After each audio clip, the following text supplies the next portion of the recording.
Ever wonder what you'd do if you caught your spouse cheating? Dave didn't just confront her. He played the game better, and you won't believe how it ends.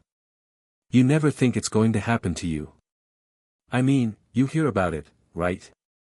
Stories of guys finding out their wives are messing around with the neighbor or someone from work. But that's other people's problems, not yours, at least, that's what I told myself until it wasn't. It started small, as these things often do. My wife, Jenna, had been talking about Ryan a lot lately. Ryan fixed the mower today, or Ryan trimmed the hedges while you were at work. Little things, at first. I figured he was just being neighborly, doing what good people do. I mean, the guy lost his wife a couple of years back, and we were friendly enough. But then the mentions became more frequent, and something about the way Jenna said his name started to unsettle me. We lived in Portland, Oregon, and my job as an insurance adjuster meant long hours. Jenna and I had been married for nearly 15 years, she was 42, and I was turning 45 next month. We had a good life together, or so I thought. We'd had our rough patches, like everyone, but I never doubted her loyalty. Our son, Ethan, who's 9, was the light of our lives. One evening, I was sitting at the dinner table with Ethan, while Jenna was in the kitchen humming to herself as she cooked. Out of nowhere, Ethan says, "Uncle Ryan and Mom have a lot of fun when you're not here."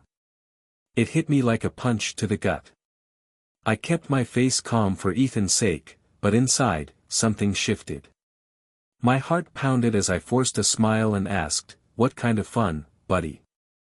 He looked up from his plate, totally casual. "You know, games and stuff. They laugh a lot." It should have been innocent enough, I mean, there's nothing wrong with laughter. But the way my son said it, so straightforward, knotted me up inside. Unease gripped my chest like a vice. It's funny how quickly your brain shifts when you start suspecting something. Every small detail takes on new meaning.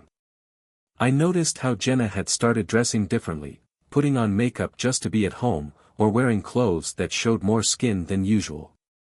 She used to save those looks for date nights, now she wore them on random afternoons, even when I was at work. And Ryan's visits, they weren't just casual stop-ins anymore. One Saturday, I took the day off. Ryan showed up unexpectedly. He had an awkward look on his face, almost like he wasn't expecting me to be home. Jenna flashed that too wide smile she always uses when she's hiding something. "Hey, Dave," Ryan said, rubbing the back of his neck like a guilty teenager. "Didn't know you'd be around." "Yeah, I bet you didn't," I muttered, my eyes flicking between him and Jenna. Her cheeks flushed, but she quickly waved it off like it was no big deal. I should have confronted her right then, asked why our neighbor was showing up when I wasn't supposed to be around. But I didn't. I convinced myself I was overreacting, maybe reading too much into things. Or maybe, deep down, I just didn't want to face the truth staring me in the face. The tension kept building. It wasn't just Ryan dropping by that bothered me, it was the way Jenna acted when I was around. She'd put her phone down, face first on the table, every time I walked into the room. She'd never been that protective of her phone before. If I asked what she was texting about, she'd snap, "Nothing you need to worry about." That defensiveness was new, too, like she was hiding something big. Late at night, I'd lie awake beside her, staring at the ceiling, my mind racing through all the worst-case scenarios. But every time I thought about asking her directly, I'd back down. I wasn't ready to hear the answer she might give me.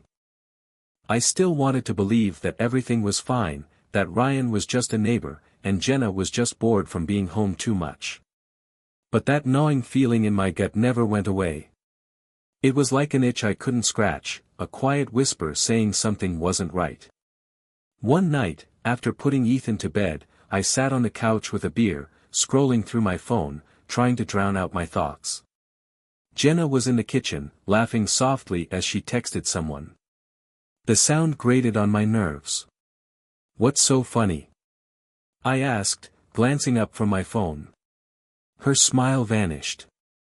"Oh, Just Sarah from the PDA, she said quickly, slipping her phone into her pocket. I gave her a slow nod, jaw tightening. Right. Nah, it wasn't. I knew it, and she knew that I knew, but neither of us said anything. Instead, she disappeared upstairs, and I sat there, nursing my beer, feeling like an idiot. The hardest part wasn't the suspicion itself, it was the doubt, the way it made me question everything. Every glance, every laugh, every small moment took on new significance. I hated it. I hated that I was starting to question my own wife, the woman I'd built a life with. And yet, I couldn't stop myself from noticing things, like how she seemed to light up when Ryan was around, or how she'd smile just a little more when his name came up in conversation. I noticed every touch between them, every glance that lingered just a second too long. I told myself I was imagining things, that I was being paranoid. But deep down, I knew better. That night Ethan made his innocent comment about his mom having fun with Ryan, that wasn't just kid talk. It was a red flag, plain and simple. I just wasn't ready to admit it, not out loud, not even to myself. But I knew the truth was coming, whether I wanted to face it or not. And once it did, there'd be no going back. A Friday afternoon rolled around, and I wasn't supposed to be home early, but work had been light, and I thought I'd surprise Jenna. Maybe we could take Ethan out for dinner, try to enjoy a little family time. Lately, things between us had felt tense, the unease sitting between us like a wall. I figured this could help shake it off, help me convince myself that I was imagining things. But when I pulled into the driveway, I noticed Ryan's truck already parked outside. That gave me pause. Sure, he was around often, but something about this felt different. Something in my gut twisted, warning me. I told myself I was overreacting. Maybe he was just helping out with another repair, after all, the guy was known for lending a hand. As I approached the front door, though, I froze. There was Ryan, stepping out of the house, his shirt half unbuttoned. He stopped dead when he saw me, like a kid caught with his hand in the cookie jar. Jenna stood in the doorway behind him, laughing a little too loudly, like she was trying to smooth over whatever had just happened. That forced laugh set every alarm off in my head. Ryan managed a tight, awkward smile. Hey, Dave. Just, helping Jenna with some stuff around the house, he muttered, buttoning up his shirt as he spoke. Right, I said, my voice flat as I stared him down. I'm sure you were. Jenna's face flushed, and she quickly jumped in, he was just fixing the sink, Dave. You know how it's been leaking.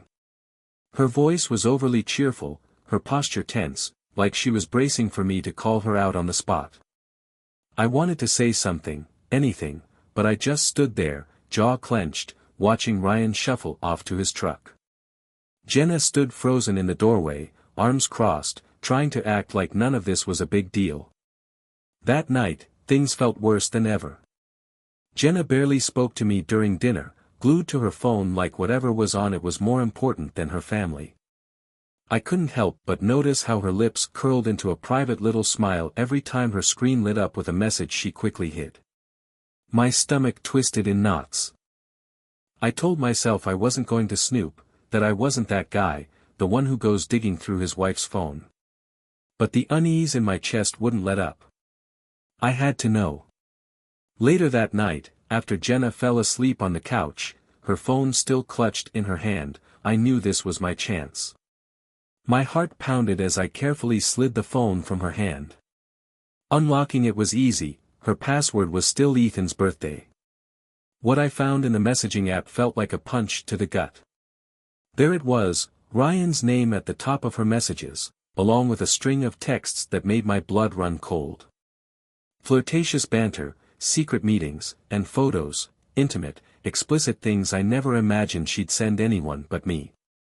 My stomach churned, my hands shaking as I scrolled through message after message, each one worse than the last. Had fun today. Can't wait for next time. Missed the way you kissed me last time. Maybe we'll skip drinks and head straight to dessert. I had to stop reading or I was going to be sick right there. My throat tightened as it all sank in. This wasn't just my imagination. This wasn't paranoia. This was real. Jenna wasn't just fooling around, she was falling for him. I sat there in stunned silence, the weight of it pressing down on me. But I wasn't about to let this slide. No, if she was going to betray me like this, I wasn't going down without a fight. I took screenshots of everything, every text, every photo, every little heart emoji. I saved the dates and times of their meetings, logging it all like evidence in a case file.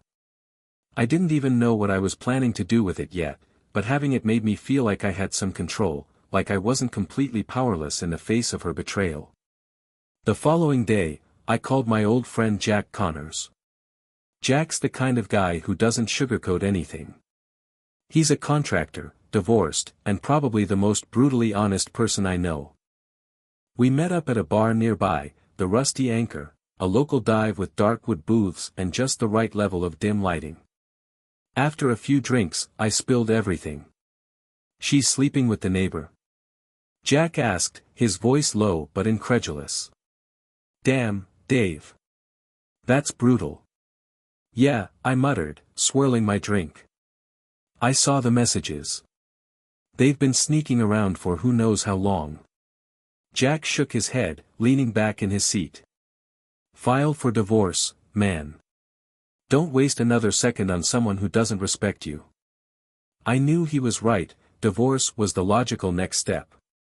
But logic didn't feel like enough. I didn't want a clean break, I wanted her to feel what I was feeling.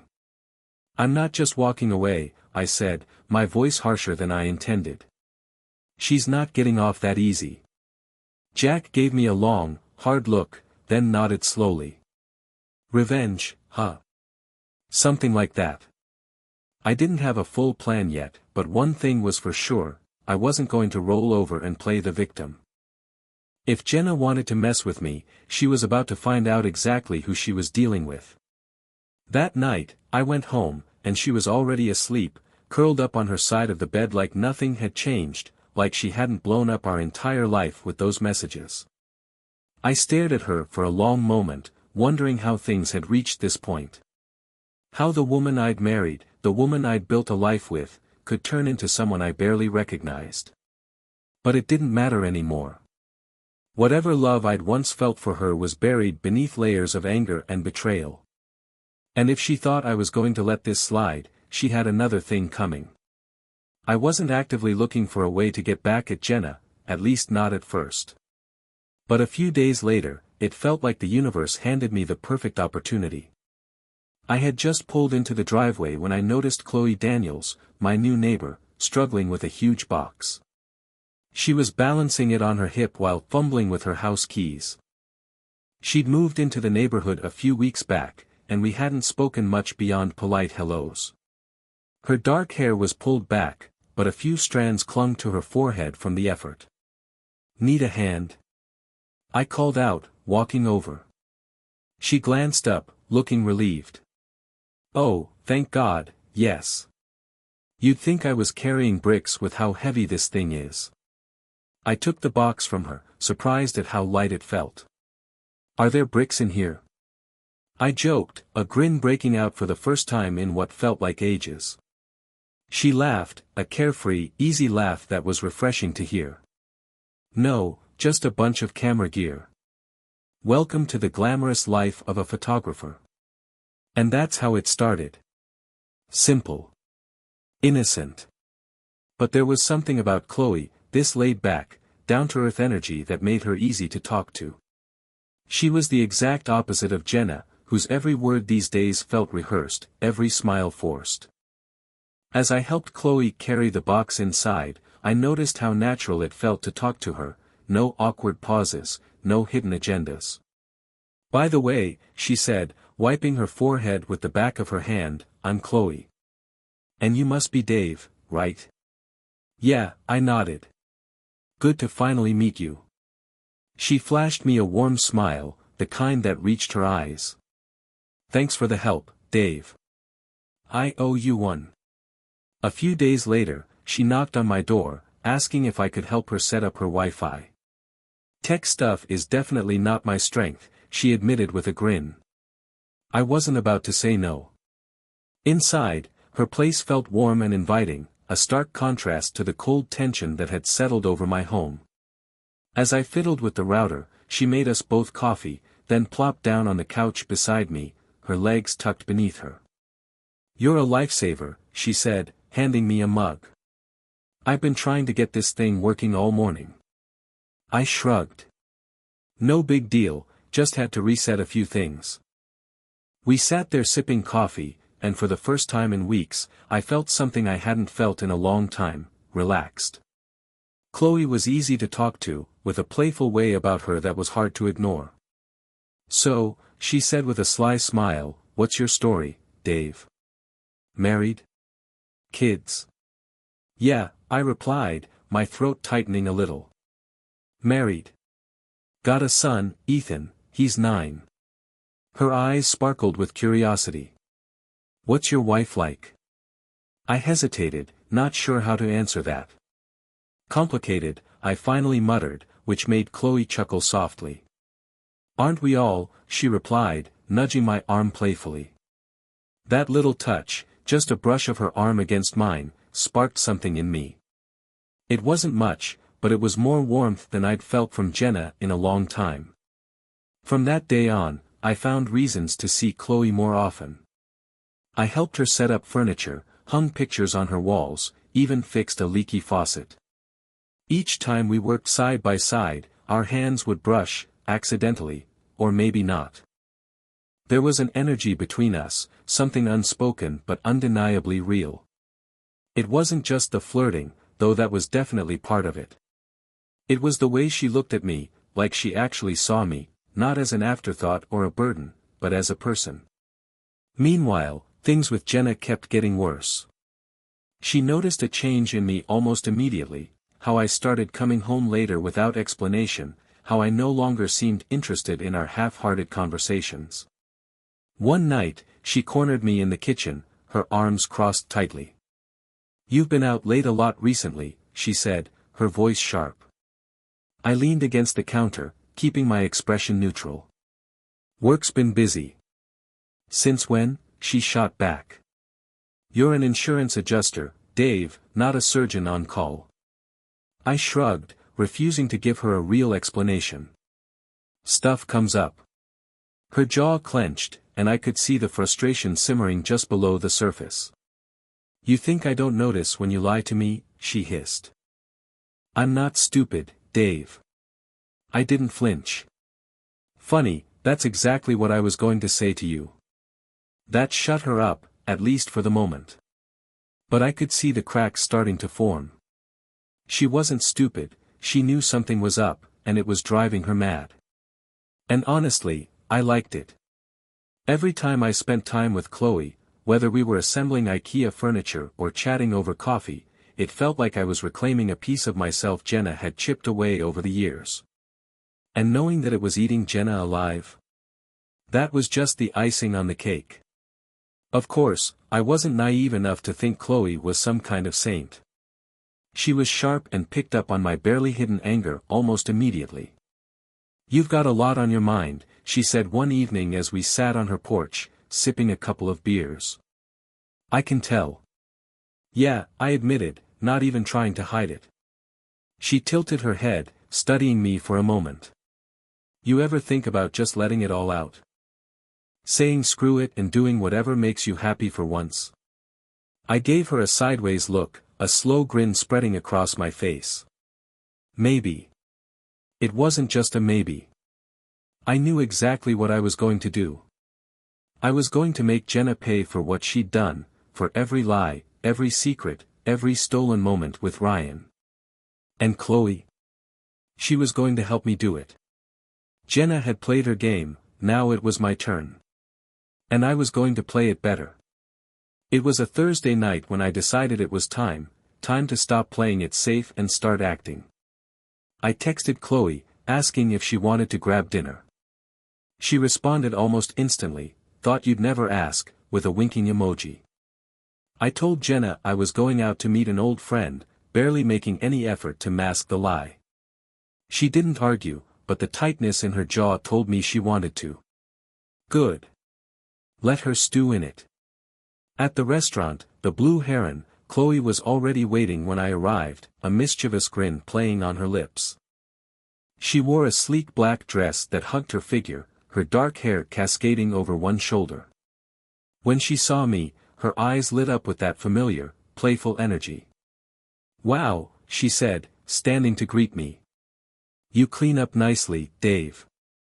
"You're not so bad yourself," I shot back, feeling more alive than I had in a long time. We shared a bottle of wine over dinner, and conversation flowed easily, as it always did with Chloe. She flirted shamelessly, her foot brushing against mine under the table, and I didn't shy away. By the time dessert arrived, I knew exactly how the night was going to end, and I welcomed it. After dinner, we didn't bother with pretense. As soon as we stepped into her house, the tension that had built over weeks finally broke.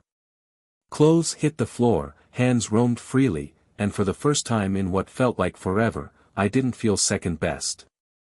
I felt wanted. When the night finally ended, we lay tangled in each other's arms, the room still humming with afterglow. Chloe rested her head on my chest, her fingers tracing lazy circles on my skin. "No regrets," she murmured, her voice soft. "Not a single one," I whispered, meaning every word. The next morning, I drove home with Chloe's perfume lingering on my clothes, a subtle, spicy scent that clung to me like a secret. I didn't shower or change. No, I wanted Jenna to notice. As soon as I walked through the door, she was waiting in the kitchen, arms folded, her eyes narrowing. "Where were you?" she demanded, her voice tight. "Out," I replied nonchalantly, brushing past her. I saw her nostrils flare slightly as she caught the scent. Her eyes flicked to my collar, where a faint smudge of lipstick, Chloe's lipstick, stood out against the white fabric. For a split second, her expression faltered, but she quickly masked it with a cold smile. "You smell different," she said, her voice dripping with suspicion. I shrugged, acting like I didn't have a care in the world. Maybe someone at the bar was wearing too much perfume.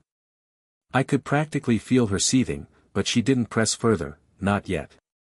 Over the next few days, I kept seeing Chloe, and each time, I left subtle hints for Jenna to find, a text left within view, a jacket faintly smelling of Chloe's perfume.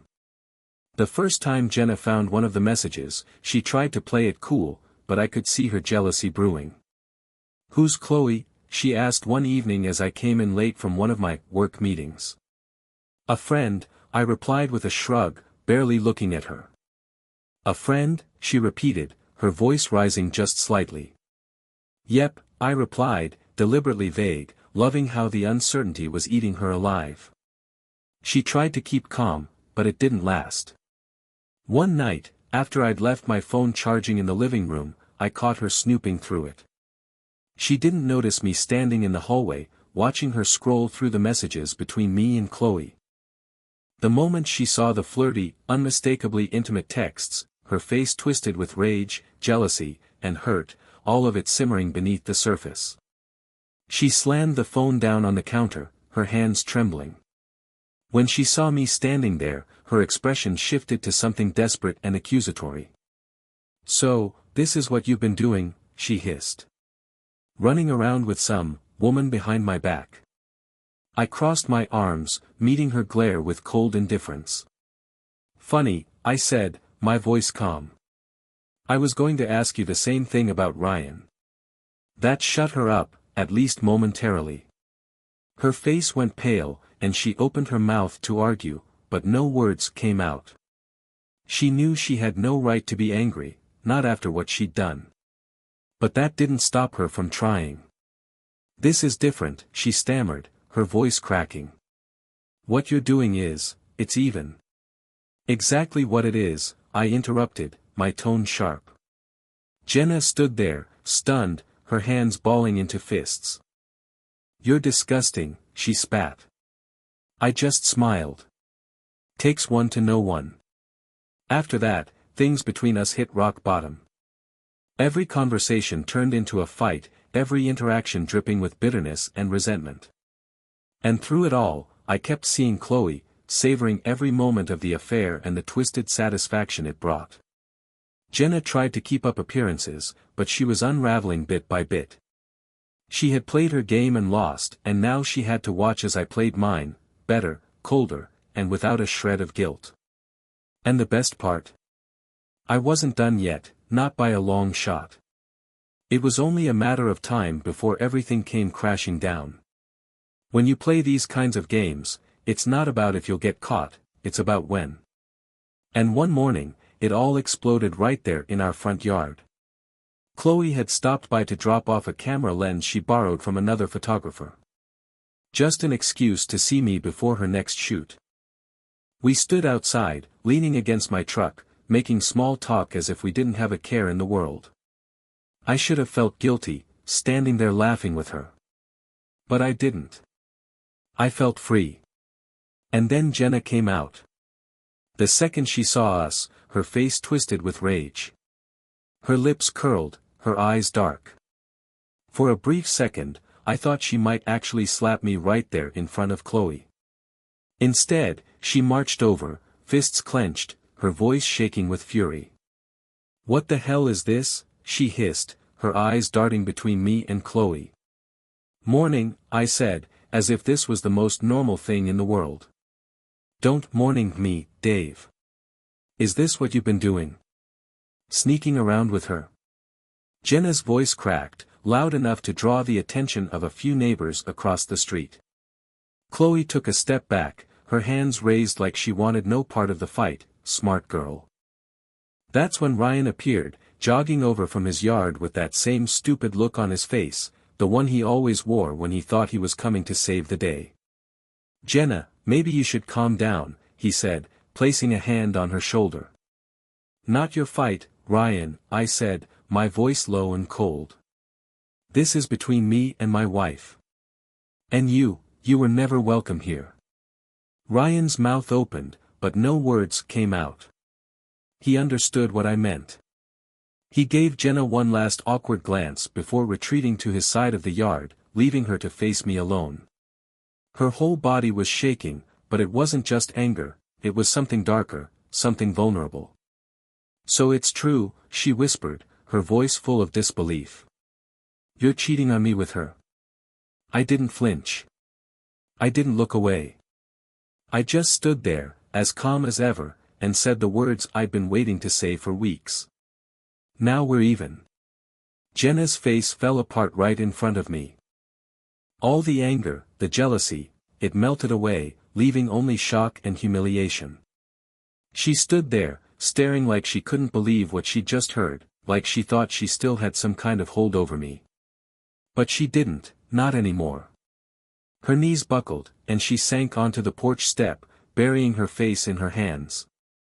I watched as her shoulders shook with silent sobs, and for the first time in a long while, I felt nothing but calm. When she finally looked up, her eyes were red and swollen. "Please, Dave," she whispered, her voice cracking. "We can fix this. I made a mistake with Ryan. It was stupid. It didn't mean anything. I was lonely, and you were always working." Her voice trailed off as she looked at me, desperate and broken. "Please, let's just start over. We can try therapy or something. It's over, Jenna." The words came out colder than I expected, but they felt right. She shook her head, new tears welling up. "No, it doesn't have to be like this. We can still." "No," I interrupted firmly. "We can't. I'm done." She knew then that there was no more bargaining, no more lies, no more excuses. I was finished with her, with the marriage, with everything. The next day, I called a lawyer, Megan Richards. She came highly recommended, a no-nonsense attorney known for getting things done. During our first meeting, she sat across from me in her polished office, her hands folded on the desk. "So, Mr. Carter," she said, her voice smooth and professional. What outcome are you hoping for in this divorce? Clean and fast, I told her. I don't care about the house. I just want custody of Ethan. Megan nodded, making a quick note on her legal pad.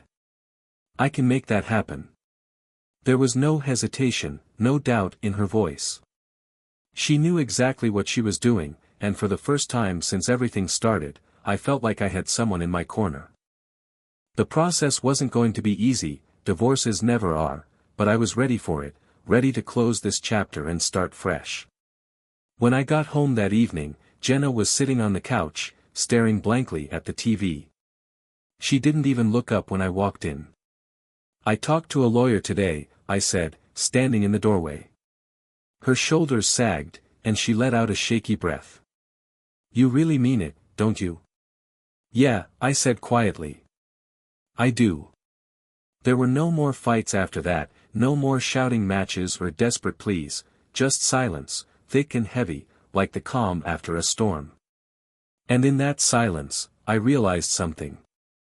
I wasn't angry anymore. I wasn't sad either. I was just done with the lies, the betrayal, the games, done with everything that had once been my marriage.